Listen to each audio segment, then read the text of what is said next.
Run for your lives! Zombies ahead! Will you be watching a supernatural western? We've got the scoop on actor Danny Trejo's latest project. Andy M! There's robots, zombies, and apes! Oh my! And it's all on the next Slice. Covering all the news from every dark corner of the universe.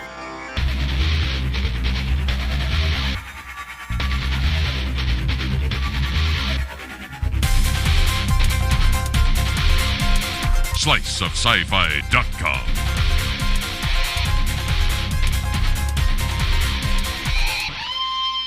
Hey, welcome everyone to another Slice of Sci-Fi. I'm Michael Armenenge. I'm Ben Raggington. I'm Keith Lane. And I'm Megan Zier. And Sam Roberts is on assignment. I've always wanted to say that. Here she is. Here she is. There she is. Yes, She's the invisible girl. She is the invisible girl. But we don't have invisible news. It's time But for I'm some bummed. news. Yeah, well.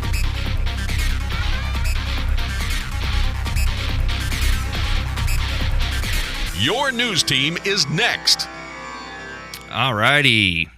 So run for your lives. News this week on zombiechannel.com is from our friends at Run for Your Lives. Mm-hmm. The first ever zombie-infested 5K obstacle run is doubling their scheduled races for 2013. I've always been too scared to want to do one of these things. They always freak me out. Really? I'm just too paranoid. Okay. This year, you can join your fellow survivors at the zombie apocalypse in 21 locations across the nation through the year. Participants can expect to encounter increasingly challenging obstacles this year and an improved apocalypse party. Now, I'm all for that. Really? That's And always a good thing. The apocalypse party all at the end of the race. Run for Your Lives has added the Kennedy Krieger Institute as the official charitable partner for 2013. Oh, okay. You may recall we sent Slice of Sci-Fi Hollywood reporter Zoe Hewitt to the Run for Your Lives event last year.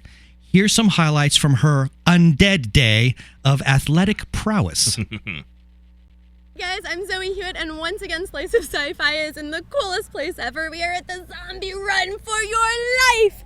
This is a 5K run like no other. Participants actually go through 10 obstacles, and in addition, they are chased by zombies. I am not kidding. You can see some zombies behind me covered in blood.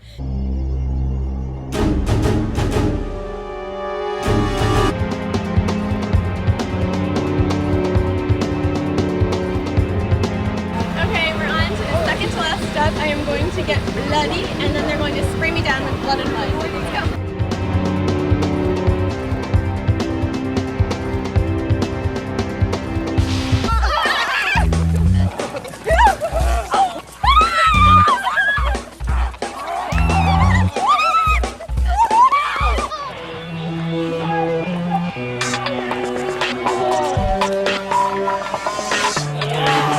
My flag. How many of you made it through alive? Who has flags?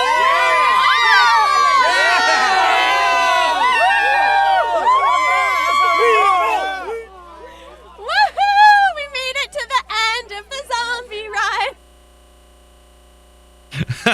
That just looks like so much fun. She's moving pretty fast for a zombie, I gotta say that. Whether you're excited to get chased by zombies, be transformed into the undead, now that I'd be willing to do. Yeah, Yeah. that sounds like fun. I think I can look enjoy like a that. lot of fun. Or just enjoy watching people scream like little girls while being chased, and I'd be the one who'd be screaming. Run for Your Lives is for you. You can watch Zoe's zombie run video in its entirety on zombiechannel.com, and these zombie races and many other great events can be found on the Slice of Sci-Fi convention calendar. Absolutely. All kinds of stuff over on Zombie Channel, of course. But we're going to take a quick break, and we'll be back with more fun right after this.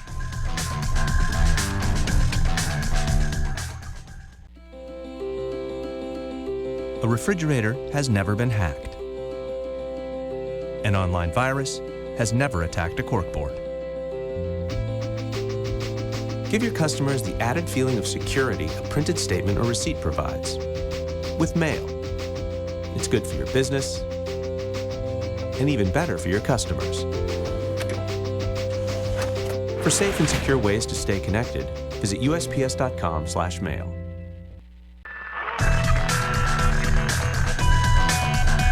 And now the news. And for some reason, we have some video lag tonight. That Scary. was kind of bizarre. All right, on to some more news. Slice of Sci-Fi was first to break the news, alert the media, and reveal to the world the cover art for issue 3 of TODD The Ugliest Kid on Earth, featuring the iconic badass actor Danny Trejo. Mm-hmm. TODD is the brilliant comic book from creator Ken Christensen, a good friend of Slice of Sci-Fi, and excited about the third issue because the late Eddie Bunker, a crime novelist, screenwriter, actor, and ex-con, and perhaps most famously Mr. Blue from Reservoir Dogs, has come back to life as a character in Image Comics' newest hit, TODD The Ugliest Kid on Earth. Absolutely. The book, an absurdist comedy with the trappings of a crime story, follows the misadventures of the, Belluomo family and their infectiously optimistic paper bag-wearing son, who finds himself in the ugliest of circumstances, surrounded by an epically dysfunctional people. Todd befriends this Eddie Bunker-esque character while being held in adult jail on charges of murder. Hyper-astute readers might just see a few other real-life icons in the book. Ted Bingham, infamous Aryan Brotherhood lieutenant, has a cameo. The cover to TODD issue number 3 is an homage to the film Animal Factory, written by Bunker and based on his novel, which starred Willem Dafoe, Edward Furlong, and Danny Trejo. Megan, do you have anything you wish to add to this? I sure do. There is I'm sorry. It's just I'm bad at this. Okay. Now that you know that I'm bad at it, I'll do it for real. There's an amazing exclusive interview with Ken on Ken Christensen's, yeah. Ken Christensen, I'm sorry. I'm on a first name basis with him. Ken on Must be once I nice. get this. Where is my? There's a picture for It's Comic Book Day, but I can't find it. Poor Megan's trying to multitask here. We've just overwhelmed her. But I got it. You guys know it's comicbookday.com. You guys know there's an amazing exclusive interview with him on our sister site, it's comicbookday.com. And there's also this really crazy video, and it's really good. I really like it. Called TODD Tattoo, and it takes this like comic book fandom thing to a whole new level. You guys have to watch it. Awesome. Cool. We broke Megan. You did. We You broke me. overloaded her. I'm just like, I got to do first video, time. and I got to read this thing, and I didn't even know I had a line until. But it's so much fun. I know, until It Ben's is like, fun. you saw you had a line, right? I'm Yeah. like, what? Actress Laura Ramsey has signed on to play the lead role in the television adaptation of The Sixth Gun. The graphic novel is being developed as a pilot for NBC, according to Deadline. The pilot is produced by Carlton Cuse and will be directed by Jeffrey Reiner, who has directed multiple genre series and pilots. The script comes from Ryan Condal. The Sixth Gun is a supernatural western which follows the story of 6 mythical guns, each with its own power, each with its own otherworldly powers. When the 6th gun, the most powerful and dangerous of the group, resurfaces in the hands of an innocent girl, a farmer's daughter named Becky Moncrief, played by Ramsey, dark forces reawaken. I've heard this story before, and it had rings and hobbits involved. It sounds, Lord of the Guns? It sounds very Lord of the Guns. Lord of the to me. Guns? I would so watch Lord of the Guns. Really? Yeah, that would be amazing. One Could you, like, gun to rule hobbits them all. running around One with gun guns. to lead them. One gun to shoot them all, and in the darkness kill them. I don't bleed know. them out. Very nice. No, it just sounds very Lord of the Rings to me. It does sort of have a Lord of the Rings feel to it. As far as Ramsey goes, she has been seen in the ruins and had a guest role on Mad Men, in case anybody wants to know who she is. Yeah, she's there. You go, right There she is. She looks very Mad Men. Yes. The follow-up to Rise of the Planet of the Apes, called Dawn of the Planet of the Apes, has moved into serious casting, Really? as opposed to hilarious but useless casting, Yeah. as production ramps up for a Memorial Day weekend 2014 release. Okay. Directed by Cloverfield's Matt Reeves. Oh, God, I'm having visions of vomit cams. Wow. The film has recently signed several actors for major roles. 16-year-old actor Cody Smith-McPhee from Let Me In and Paranorman is on board for a currently unnamed lead role. He will join the previously announced Jason Clarke, who was in Zero Dark 30. Okay. And it's also been reported that leading the human resistance as Dreyfus will be one of my favorite actors, Gary Oldman. Well, that's a plus. That says a lot. So stay tuned. We'll keep you updated on more Apes news as we hear it. Okay.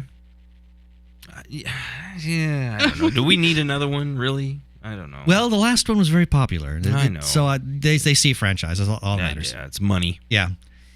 Felicia Day's Geek and Sundry have masterminded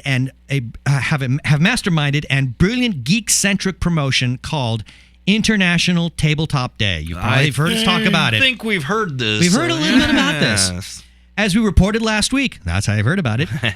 We here at Slice of Sci-Fi are among the first to jump on the Tabletop Day extravaganza and will be streaming events from Hypnocomics in Ventura, California, and our own studio right here in Phoenix, Arizona. You can get in on the action too by using our Slice app. Yes. So visit tabletopday.com and click on the March 4th blog report for a full-page announcement about Slice of Sci-Fi's participation in the global gaming celebration. There'll be more news. Blah, blah, blah. I have rented lips. Excuse me. Yeah, more news after the break.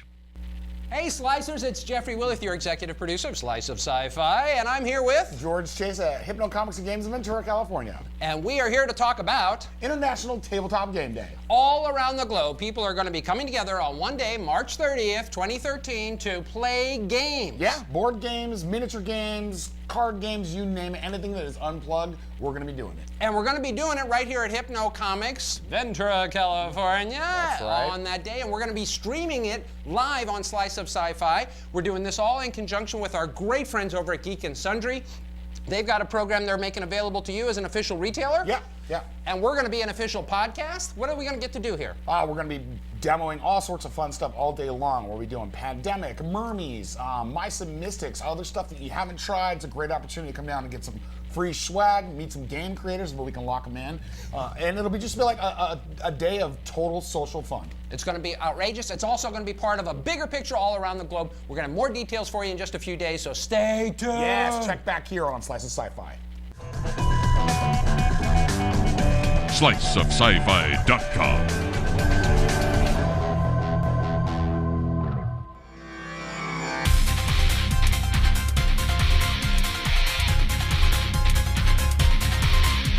SliceofSci-Fi.com. And of course, we've always got more news, I'd say. So remember last week we had a special report on Robot Combat League? Woo. I watched that. It was that awesome. I know. That was really incredible. It's great. I tell you what, I knew somebody was going to come up with some live version. A live version of Rock'em Sock'em Robots. It's Rock'em Sock'em Robots, but real steel, actually. It was. It's very much real steel. And- And Yeah. I think it's really where it's going. The blood and guts was pretty I know, intense. it's amazing. Whenever it starts spurting hydraulic fluid, I'm like, this is the best violence ever. I know, truly. I was highly impressed with it. So anyway, well, Robots hit headlines again this week. Actor Michael Ealy has signed on for a Fox drama from the producers of Fringe. The pilot from J.H. Wyman and J.J. Abrams is described as an action-packed buddy cop show set in the near future when all LAPD officers are partnered with highly evolved human-like androids. I don't know, this sounds like a strange twist on Alienation. But I think it sounds really cool because I heard that Lily Taylor was cast as the human. Really? Yeah. Oh, that's nice. So Ealy will play Dorian, the android partner of LAPD officer John Kennex, who understands humanity more than his human counterpart. A title for the potential series hasn't been finalized yet. Now, if robots are about to be the next zombie craze, do we call them robots or androids? Ooh. Well, it would depend on what they are. Yeah, or has the proliferation of Android smartphones kind of killed the pop culture lexicon from our earliest Star Wars adventures? What do you think? Let us know. And how can they let us know, Mike? Why, you can call the numbers 206-339-TREK. That's 206-339-8735. And, of course, you can always use our wonderful iPhone app to send in your comments and so forth. I vote for Replicant. Replicant. They would have to replicate something, though. Well, it's Blade Runner. That's Blade Runner. That's Blade Runner. Yeah. I don't know. I've always felt that if you're going to call something a replicant, if you're going to call something a replicant, it needs to replicate something. Yeah, it's replicating humans. Yes. Yeah, exactly. I just Touche. had Blade Runner on the That was the whole point. Touche. There's- Okay. All right. Okay, You're okay. right. I was taking it a little too literally. I'm like, replicate an actual person, but humanity in general. Okay. Right. Okay, fine. Replicant. Okay. Can't. You're a replicant, not a replicant. Oh man, I tell you what. No real. We don't have any. We don't have any trivia this week. No. No. It's I sad. do have something that I saw yesterday. I mean, we weren't able to get into tonight's installment. However, because we have the time, I'm going to bring it up now. Okay. Being the question is, who's the bigger Doctor Who fan, me or Hickerson? I'm sure that's a debate which will never be settled. But I did see a fascinating story yesterday. As we know that there's a company called Planet 55, and what they're doing is they're taking old classic Doctor Who episodes that have missing segments, and they're animating them to kind of fill them up. The audio has always remained intact, but the video footage for a lot of these episodes has been lost. Mm-hmm. One of the classic ones that everybody's been wanting to get their hands on is William Hartnell's final episode called The 10th Planet. There were little bits. It's a 4-parter. There were little bits of parts 1 through 3 that were missing that they were going to animate, but all of part 4, the final episode, was gone. Yes. Now, what Planet 55 was going to do is they were going to animate that. Now, the only part of the final installment, the final segment, was the regeneration of the Doctor. That was the only thing that had ever survived. Really? Yet, yes. I did not know this because I do not have this piece. There had been a previous reconstruction where, to fill in the missing gaps, they used the audio, but they used production stills. Okay. I don't think I have that either. Yeah, I have. Yeah, we've got that. It's kind of interesting. It can be a little bit distracting. Because it would keep going. Well, it's better than nothing. It's the only way to kind of get a sense of the story. But the problem is because you're only getting these stills, you feel like you're missing part of the action. Mm-hmm. So I'm not a real big fan of it. That's why I love the fact that they're doing this animation. So now they're doing this animation to fill in the final story. But what was announced yesterday is Planet 55 has gone ahead and they decided to actually animate the regeneration. The sequence that had already, that was still existing, they're going to animate that one anyway. And they did a sneak preview of that for an audience in Australia just the other day. And apparently it went over really, really, really well. Really? But the question that kind of came to my mind is, I suppose some people could really kind of get off on that, but Doctor Who purists might find that a little bit offensive. I'm kind of wondering if any, I would love to talk to Hickerson about this, get his take on it. But I mean, if it's all animated and then the last piece is live action, it could be kind of herky-jerky. It's kind of herky-jerky in that sense too. But although they've done that already though. With the Patrick Troughton episode, the I think it's called The Invasion. That it's with the Cybermen invading London, and it involves Unit and there are parts that are live, and then they have to switch to animation just like that, and you just accept the fact that that's how it's done. Okay. So you once you kind of get past it and you then it ceases to bother you after a while because you still are getting a better sense of the flow of the story is what's going on here. I'm just kind of wondering, and I'm throwing this out to, not just us here in the room, but I'm throwing it out to anybody who within earshot of my voice. What do you think about the idea of them actually taking what is already there, which is considered by many Who fans as to be kind of sacred? It's like a holy grail of the William Hartnell era, right. And then actually animating that and replacing it with an animation, sequence instead of the actual live sequence. I mean, I'm kind of wondering. I don't know what people. I personally would think that if they did the animation, then they should include that original footage as bonus an alternate, material. so you get bonus one material. or the other. Yeah. Because, oh, that's a good idea. Yeah, because if it were me, and I'm a big Doctor Who fan as well. I would want to see the original and at least have that footage available. If the whole episode is animated, go ahead and animate the whole episode, but then include that piece as bonus material. Yeah, so that we have it. That's and Keith is pointing out exactly my very point. There are a lot of people that I kept thinking, how many people would actually consider that to be something of a violation of the because the whole idea is to reconstruct it as close as possible to the original episode. Right. I mean, we're not talking about making an animated series or a new content as animated. Right. But this is actually taking something that did exist, got lost because of all the hard drive dumps and all the, basically losing all the footage. And just erasing tapes because they thought, who's going to possibly who want keeps this stuff? We don't keep this sort of thing, and then store it into some warehouse. And then, if memory serves, the storage center got burned. Yeah, or something. Which is why a lot of that stuff got lost. Yeah, and I know they've been going on these big manhunts to try and locate, and they have located a lot of old footage, and have made that available, cleaned it all up, and made it available. But for that stuff that's for those of you that don't know, I mean, that really is, it's an amazing story, the fact that they went out there and found all this stuff from fans and people who have kept this stuff forever and have recreated a lot of the early years that never existed at all. I know this kind of known to in the mass as far as Doctor Who fans are concerned. Yeah, but I was at a Creation Con years ago when John Nathan Turner was the showrunner.